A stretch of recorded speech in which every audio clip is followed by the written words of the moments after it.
Day 3 ng Ramadan. Dito ako sa Hatab, diba? Market, bakery, diba? Bibili ako ng chicken at saka ng tortilla. Sana meron dito.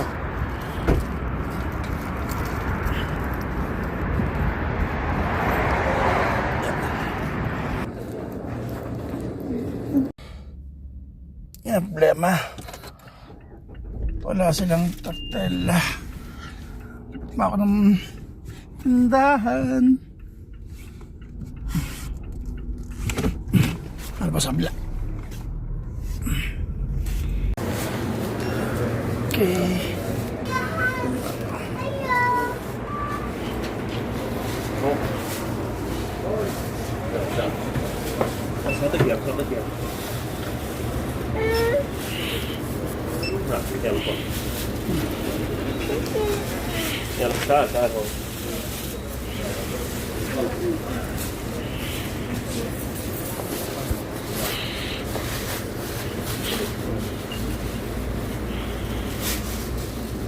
Ada 5 real, 5 real, 10 real, 10 real. 10 real, 10 real. Okay. Di ba ito na? Betura. Ayun. Ada betura. Eh. Kamu betura kata. Ay, ba ito na? Betura maafi. Mapi.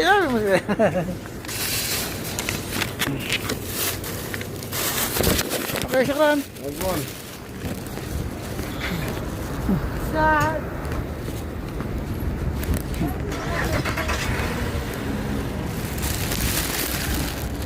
Ayun na. Din na ako.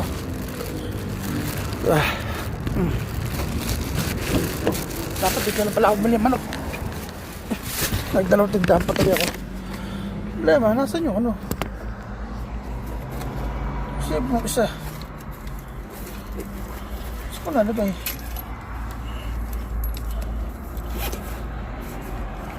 Saan ko nalagay yung save ng manok? Ah, sa loob, ano pala? Alam ko nawala. Okay. Sulit pa yung 10.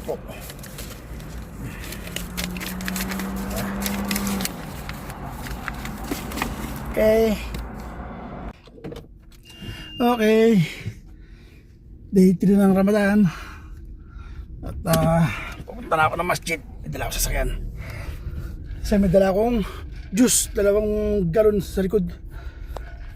Dati rin doon sa masjid. Tantalan-talan baka tumaob eh.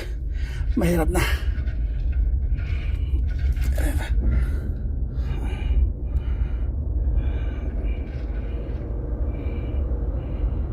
Yeah.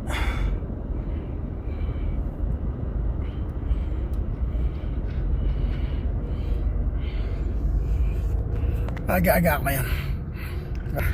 Ayan na, liwanag. 5:09.